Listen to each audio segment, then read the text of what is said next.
Okay, I gotta show you this crazy talent. See this? Well, if you've noticed something, Famito has been doing stuff even like this too. He's been doing stuff like this. This is the spot. This I wanted to talk about too. Like, think about it this way, right? Do you know that person, right? Do you know that person in your life, okay?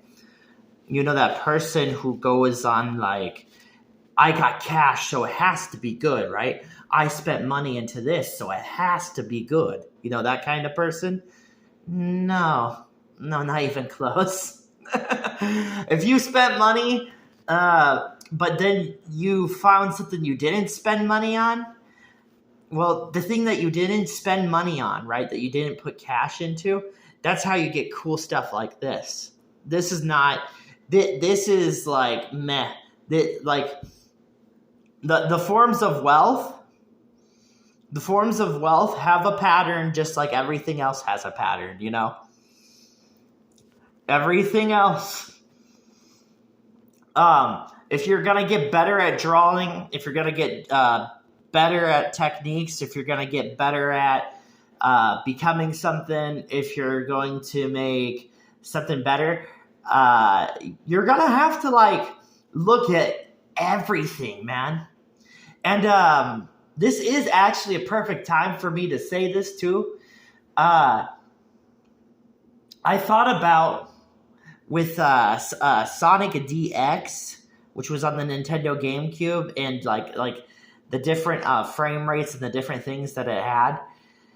That's kind of why I was also showing the Feral Imp stuff. Like I was showing off the Feral Imp stuff. There's this spot where it's kind of like, oh, well, not everything that you've spent a ton of money on is good. Not even, it's probably like the worst thing to do is buy these expensive things, because when you buy these expensive things, you don't see the other stuff. And then that person who makes like a ton of money, who ends up making a ton of money, is the person that was, you know, normally the person that just was not like paying attention to any of that stuff, you know? But your brain has to think different. Your brain has to think a little bit different. If your brain does not think different, oh my God. If your brain does not go to like different spots, you end up thinking like that person, the other person, you know, the person that bought the Gucci, you end up thinking like that person who bought the Gucci, you know? But you gotta really think